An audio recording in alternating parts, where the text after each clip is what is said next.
ओम शांति। आज 29 में 2021। आज के मुरली में मीठे बाबा ने कहा, मीठे बच्चे, जैसे बाप प्यार का सागर है, उनके जैसा प्यार दुनिया में कोई कर नहीं सकता।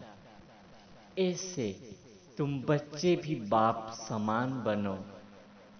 किसी को रंज व नाराज मत करो।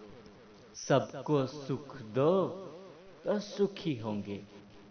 सबको प्यार करो। बाप भी प्यार का सागर है ना। फिर बाबा ने कहा, मीठे बच्चे, तुम्हारे बुद्धि में ये विचार चलना चाहिए कि अभी हम ज्ञान रत्नों से अपना झोली भर रहे हैं, फिर यह खानियां आदि सब भरपूर हो जाएगी। वहां हम सोने की महल में रहेंगे। वहां हीरा का मूल्य पत्थर समान होगा। यह कितना वैल्यूबल है। हमारा यह ब्राह्मण कुल उत्तम से उत्तम कुल है। हम सच्ची सच्ची सत्यनारायण की कथा, अमर कथा सुनते हैं और सुनाते हैं। ऐसे ऐसे बुद्धि में ख्यालत चलता रहे तो खुशी का पारा चढ़ा रहेगा और फिर कर्मातीत अवस्था हो जाएगा। परंतु इसमें टाइम चाहिए। कर्मातीत अवस्था बनाने में समय लगता है। फिर बाबा ने कहा, याद की यात्रा बहुत मीठी है। बच्चे नंबर बार पुरुषार्थ अनुसार जानते हैं कि जितना बाप को याद करेंगे उतना बाबा स्वीट लगेगा। साक्रीन है ना, एक बाप ही प्यार करते हैं, बाकी तो सब मार देते हैं। बाप है सबसे स्वीट। हर एक समझ सकते हैं कौन कितना श्रीमत पर चलते हैं। तो बाबा ने कहा, सबसे बड़ा श्रीमत है बाप को याद करना। बाबा कहते हैं, मीठे मीठे बच्चों, तुम्हारे सिर पर जन्म जन्मांतर का पाप का बोझा चढ़ा हुआ है। अब मुझे याद करो।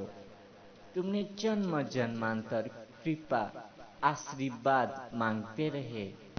अब आकर माँ बाप की मिल्कियत का मालिक बनो। और आशीर्वाद क्या करेंगे? कोई माँ बाप अपने बच्चों को आशीर्वाद थोड़े ही करते हैं, वो तो अधिकारी होते हैं ना। ऐसे ही हमारा बाबा के ऊपर अधिकार है। फिर बाबा कहते हैं, मीठे बच्चे, जो भी कुछ पढ़ा हुआ है सब भूल जाओ। इस देह को भी भूल जाओ। और अब बाप कहते हैं, यह छी वस्त्र है।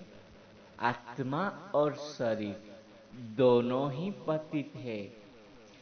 आत्मा पवित्र थी तो सुंदर थी।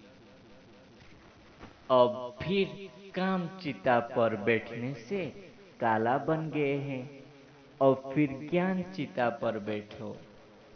जैसे श्री कृष्ण को दिखाते हैं, श्याम और सुंदर, सुंदर सो श्याम। तो इसका अर्थ सिर्फ एक बाप ही समझा सकते हैं। फिर बाबा ने कहा, मीठे बच्चे, तुम्हें भ्रमरी मिसल भू भू करो। मनुष्य जो पतित बन गए हैं उन्हें पावन विश्व का मालिक बनाओ। और तुम्हें पिछाड़ी को सब मालूम पड़ जाएगा हम क्या बनेंगे। फिर पछताएंगे, हमने श्रीमत पर क्यों नहीं चला। ऐसे नहीं कि सेंटर के लिए एक कमरा दे दी, फिर मांस मदिरा आदि खाते रहो। पाप आत्मा बनो फिर पुण्य आत्मा बनो, फिर आश्रम नहीं रहेगा। इसलिए बाबा कहते हैं घर में स्वर्ग बनाते हो तो खुद भी स्वर्ग में रहो ना। सिर्फ आशीर्वाद पर नहीं ठहरना है, बाप को याद करना है, मेहनत करना है। पवित्र बनकर साथ ले जाएंगे। तुमको तो बहुत खुशी होनी चाहिए, कितनी भारी लॉटरी मिल रहा है।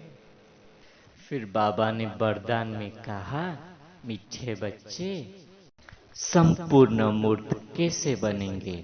तो बाबा ने कहा, हर संकल्प और कर्मों में सिद्धि सफलता प्राप्त करने के लिए जितना हो सके संकल्प को सिद्धि प्रमाण, समर्थ प्रमाण रचना करो। समर्थ संकल्प की ही रचना करो। जो अधिक संकल्प की रचना करते हैं वो उनकी पालना नहीं कर पाते। इसलिए जितना रचना ज्यादा उतनी शक्तिहीन होती है। तो पहले व्यर्थ रचना बंद करो, तब सफलता प्राप्त होगी। और कर्म में सफलता प्राप्त करने की युक्ति है, कर्म करने से पहले आदि मध्य और अंत को जानकर फिर कर्म करो। ऐसे ही संपूर्ण मूर्त बन जाएंगे। तो बाबा ने कहा, हर कर्म से पहले त्रिकालदर्शी बनकर सोचो, फिर कर्म करो। संकल्प, यथार्थ संकल्प, समर्थ संकल्प की रचना करो।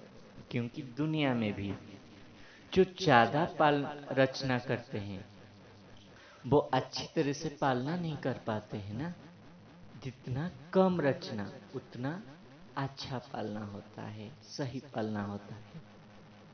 तो हमें भी उतना ही संकल्प को रचना करना है जितना पालना दे सके।